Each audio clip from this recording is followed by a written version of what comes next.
My accountant called and said, "Chris, there's a wire transfer. $440,000 went out yesterday to a Cayman Islands account." I said, "That's impossible. I was with my family all weekend." Her voice dropped. "I know. That's why I'm calling you." Then I realized why my sister disappeared for 2 minutes. My name is Chris. I'm 33. Oldest kid, first to move out, first to start a company. The one who always figures it out. That's what my mother says when she's handing me another problem that isn't mine. I'm the guy who fixes Wi-Fi, buys plane tickets, and somehow ends up paying for dinner because the bill lands near me. Entrepreneur is a polite word for I haven't slept since 2019. I build logistics software. I live in a small apartment that looks bigger in photos. I run on black coffee and deadlines. I'm also the family wallet, not officially, it's just understood. My sister Dana is 29, bright, charming. She knows everyone at the party before she walks in. She also knows how to tilt a conversation until you feel guilty for breathing too loudly. Her favorite line, "Whenever I say no, it must be nice to forget where you came from." 2 Sundays ago, we were at my parents' place for my mother's birthday. Kitchen loud with voices. Paper plates under the good cake because my father hates doing dishes. I was cutting slices when Dana leaned against the counter and said it like a joke, but not a joke. "You're late on gifts this year, banker boy." I laughed. "I'm not a banker." She smiled with her eyebrows. "You are when we need you to be." My mother snapped her fingers at me like I was still 15. "Christopher, don't forget your grandma's prescription money on your way out. The card machine by the pharmacy is broken and cash would be easier." "Mom, I sent you money last week." She waved it away. That disappeared. Life is expensive. My father stared at the TV like the remote was more important than me. "Don't make a fuss," he said, not looking up. "It's family," I wanted to say. "Family is not my payroll." Instead, I whispered, "I'm tapped out till Tuesday." I said it too softly. Dana laughed in that way that makes everyone else laugh because she's already decided it's funny. Tapped out. The rich entrepreneur is tapped out. Cute. I set down the knife. "That's not relax," she said, already bored. "You know I'm messing with you." But the room had shifted. I felt it. The tightening in my chest, heat in my ears. That small animal sense that something was off. I couldn't name it yet. Not there. Not while my mother lifted her glass and said to family, "The people who show up." Everyone cheered. I took a sip and tasted nothing. I looked at Dana and remembered how she'd disappeared into the hallway a few minutes earlier. Phone pressed to her ear, voice low. Just 2 minutes. Then she came back smiling like she'd solved a puzzle I didn't know we had. I didn't understand it then. I just felt the click of it somewhere under my ribs. Like a door unlocking in a dark house.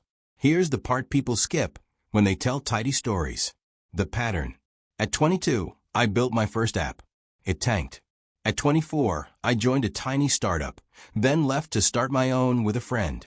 We made something that worked. I learned to love spreadsheets. I learned to hate weekends. Money was lumpy. Success looked like an ECG. In those years, my family learned something, too. If they called me, I picked up. When the car died, I paid the tow. When the rent got tight, I covered the gap. When my parents' roof leaked, I put it on my card because the contractor doesn't trust checks. They said, "Thank you," with a tone like I was passing them napkins. The script never changed. "Chris, you're so good with numbers." "Chris, you know how hard it is for us." "Chris, just this once." Dana played a different part. She didn't ask. She framed things. "You remember how Dad helped you with your first car?" He didn't. "You remember sleeping on my couch when you were coding nights?" It was 2 nights, and I fixed her router for 6 months. She'd tilt the story, then smile like she'd offered me the chance to be generous in front of an audience. When I started paying myself a real salary, I made a budget for family. I put it in a separate account. I told my parents I'd help with specific things. Medicine, utilities, emergencies. I told Dana I wouldn't fund big purchases, not her credit card point strategy, not bridging loans. I said it simply, "I'm not a bank." She laughed. "You're literally a payments guy." Boundaries didn't take. They heard, maybe later. It escalated slowly. Little things. My mother forgot to cash my checks and asked me to Zelle instead. My father lost receipts. Dana logged into my Netflix and somehow also my airline miles. I switched passwords and felt like a villain. Then the small lie, the one I didn't catch. Last summer, when things got tight at work, I hired an outside accountant, Sarah. She rebuilt our books with military neatness. She found a $1,000 subscription we'd been double charged for. I joked that she was my favorite person. She laughed like an older sister I hadn't had. In January, my friend and I closed a Series A. Nothing crazy, but enough to breathe. I told no one except my co-founder and Sarah because I'd learned money makes my family weird. I kept my head down. I kept my same apartment. I kept my same shoes with the weird squeak. But news leaks. A cousin posted a photo of me at a co-working space and captioned it, "King." My mother called and said, "So proud." My father said, "About time." Dana sent a string of champagne emojis and a link to a watch she'd been meaning to buy eventually. I ignored the link. I sent my mother flowers. I sent Dana nothing. She responded in the group chat with a meme that said billionaire behavior and a winking face. That night, she texted me privately. "Serious question. I need $20K just for like 2 weeks. Commission clears and I'll send it back." I typed no and deleted it. I typed a paragraph about boundaries and deleted that too. I wrote I can do $2K to help cover groceries or utilities, not loans. She didn't answer. The next morning, she posted a story from a rooftop bar.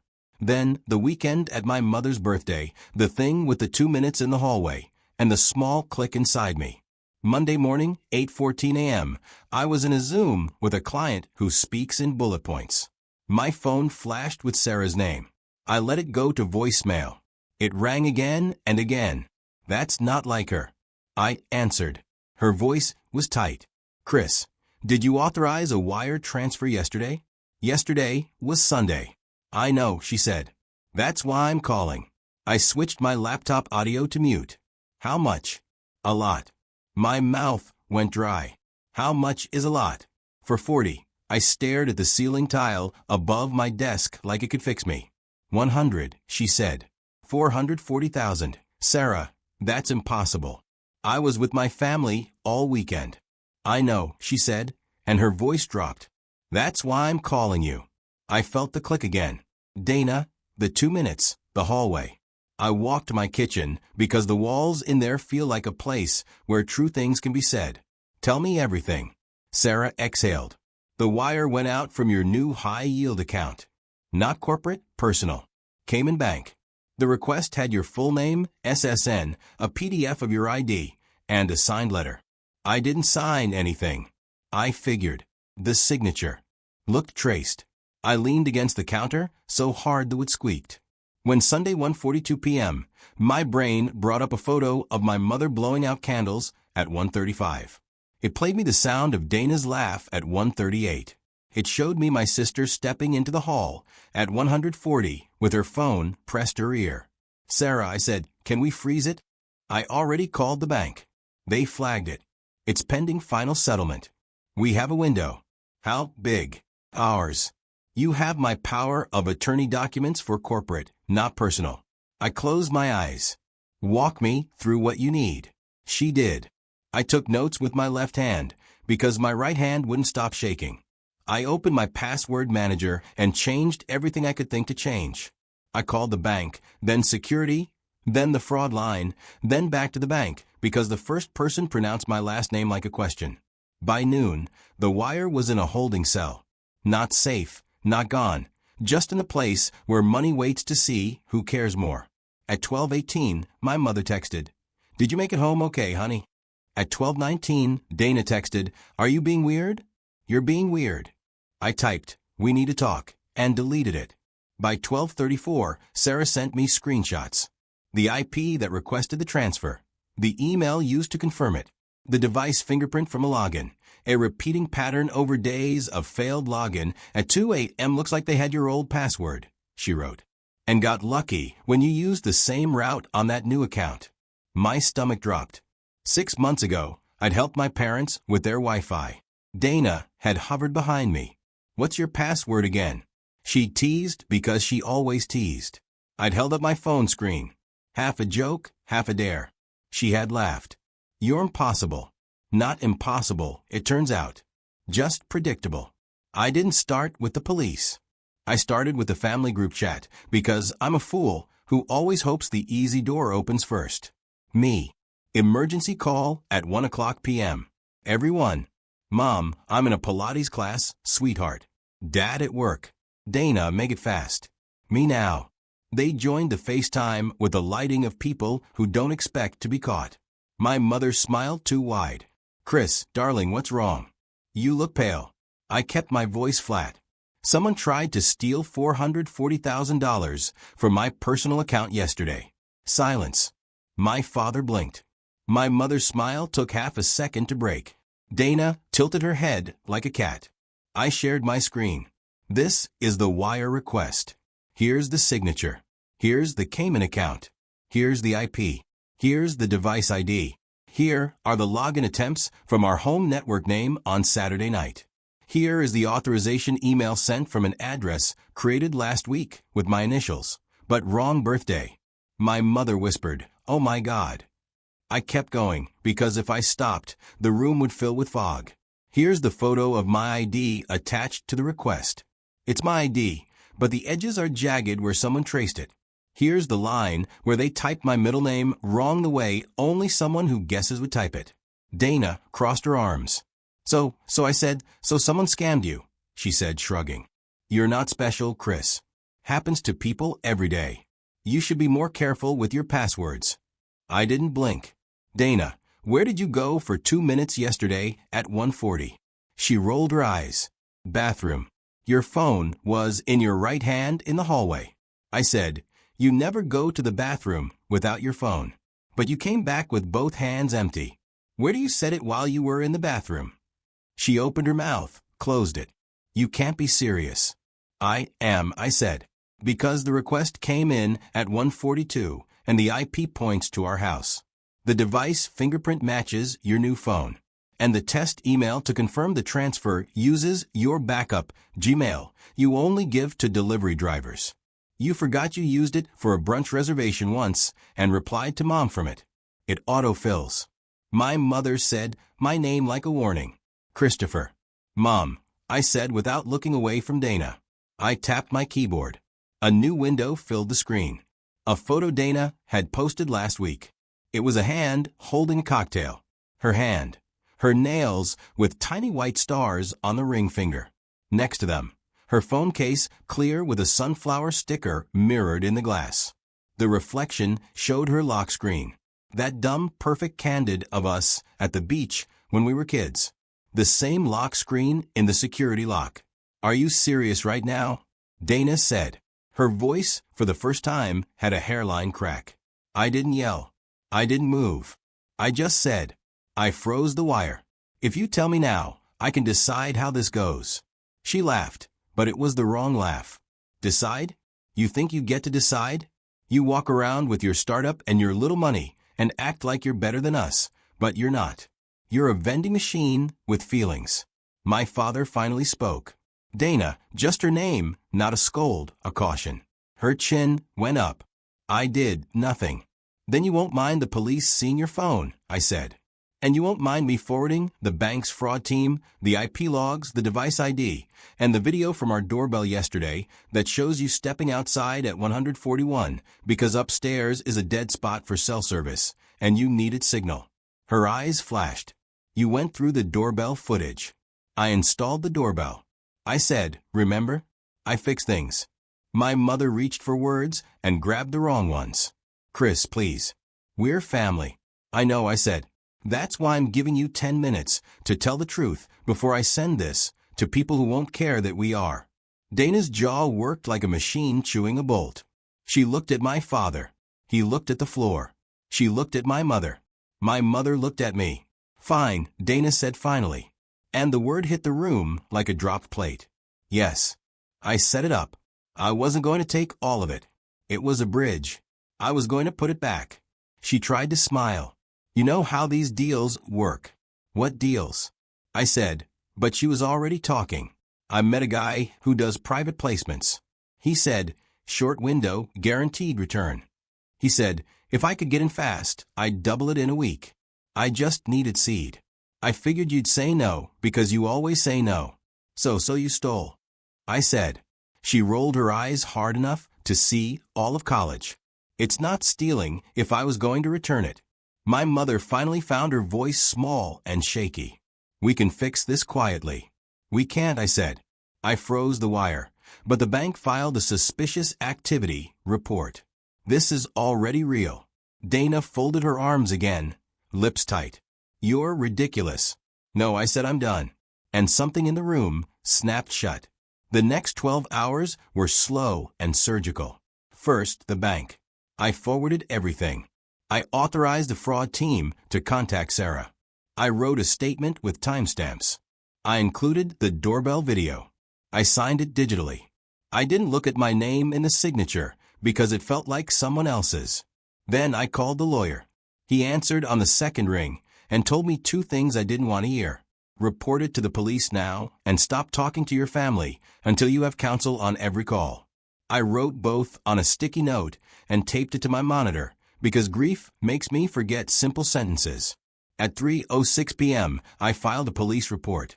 The officer, on the phone, asked questions like a metronome. I answered them like a person translating their own life into past tense. At 3:48 p.m., the bank confirmed the wire was reversed into a holding account pending investigation. The money wasn't back. It was visible. It would be released when the case closed. Corporate words for not gone. At 4:22 p.m., Dana texted me directly. You're destroying my life. Call off the dogs. 5 minutes later, I didn't mean it like that. 10 minutes later, you've always wanted to embarrass me. Then fine, do what you want. I didn't reply. At 6:01 p.m., my mother called from the house phone like it was 1998. I let it go to voicemail. Then she sent a flurry of texts, each one like a different season. Honey, I'm sure this is a misunderstanding. Your sister is in tears. We are your parents. You owe us kindness. Don't do this to us. We raised you. We sacrificed. Remember who helped you when you had nothing? We can make this go away. Call me now. I read them in order and felt my lungs get small. I put my phone face down and washed the same cup twice. At 8:30 p.m. Sarah called. The bank liaison said your documentation is the cleanest they've seen. That helps. Also, you need to file an FDC identity theft affidavit. Now I filed it. I scheduled fraud alerts with all 3 bureaus. I thought about how adult chores are just whether you stand in because no one else can. At 10:14 p.m., a new text from my father. 3 sentences. Don't press charges. She's your sister. We'll figure out a repayment plan. I stared at the word plan until it lost its meaning. I typed no and deleted it. I typed, you should have told her no before she needed a felony and deleted it. I typed nothing and slept on the floor because my bed felt too kind. Morning made things sharper, not easier. The lawyer called at 8 and said they'll try to make you feel crazy. Don't negotiate via text. Don't go to their house. Don't meet alone. If they call, let it record. He paused. You okay? No, I said, but I'm not going to die. He said, that's enough for today. Around noon, my phone lit with Dana's name. I answered because I wanted to hear the version of the story she tells herself. Are you happy? She said, voice flat. No, you ruined my life. You tried to empty mine. It was alone, she said, and the word cracked in the middle. I didn't agree to it. She exhaled into the phone like she could fog the truth. You were never going to help me. You like this. You like being the martyr. I closed my eyes. I like building things. I like sleeping at night. You think you're better than us. I think I'm allowed to own my money and my choices. I said, I think I'm allowed to not be stolen from by someone who knows my childhood phone number. Silence. Then that tiny voice I remember from when we were kids, and she needed me to check the closet for monsters. I panicked, she said. I'm in deep. I thought I could fix it fast. With fraud, I said softly. Don't call it that. She snapped, voice back to steel. You always make everything sound worse. Because it is worse, I didn't say. Because it's true. That night, I wrote an email to my parents. Short, clean. I attached a PDF the lawyer helped me draft. It said, I will communicate only in writing. All financial boundaries are now formal. Do not use my name or accounts for any reason. Do not ask me for access. Do not represent me with any institution. If you do, I will treat it as fraud. I hit send and felt like I'd started a fire in a room I was still inside. Days stretched. Work moved. The wire sat in its holding cell. The bank asked for one more statement and 2 more screenshots. The police asked to schedule an in-person interview. My lawyer told me not to post anything online. I wanted to post everything. The group chat went silent. Then it roared. An aunt wrote, family is messy. Forgive. A cousin wrote, I heard there was a misunderstanding. A neighbor I barely know texted, we love Dana. Someone from high school DM'd me. My brother did this to me, too. I stopped opening messages after that. A week later, the bank released the funds back to my account. No confetti, no banner, just a balance that made me cry in my kitchen because it was mine again. 2 days later, the detective called to tell me they'd completed the report. Your sisters admitted enough that the DA wants to pursue a plate. They'll ask if you want to recommend conditions. I sat with that.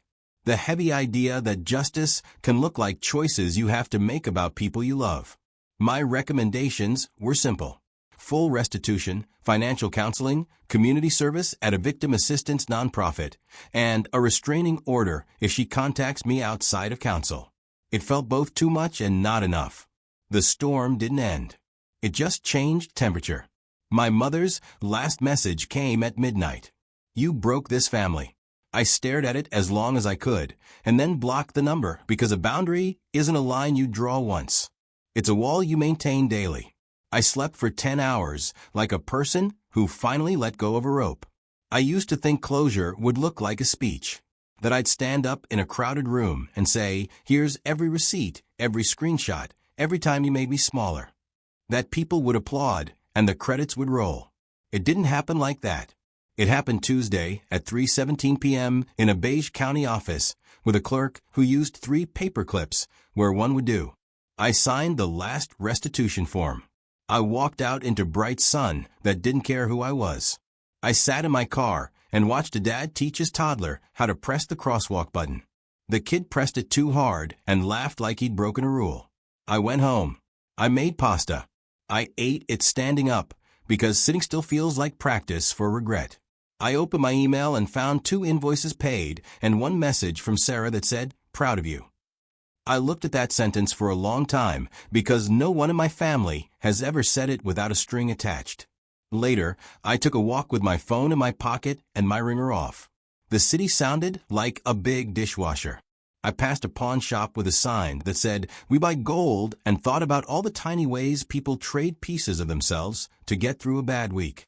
When I got back, I wrote a note for myself and taped it to the inside of my front door where no one else will see it. It says, you are not a vending machine with feelings. You are not a bank. You are not responsible for their unfinished work. You are allowed to be generous and still say no. You are allowed to lock the door. I keep thinking about the 2 minutes Dana disappeared at my mother's party. How small the action was, how casual, how it was enough to almost rearrange my life. And I think about the other 2 minutes, the ones I took before I called the bank, the ones where I stood in my kitchen and let the truth land in my bones.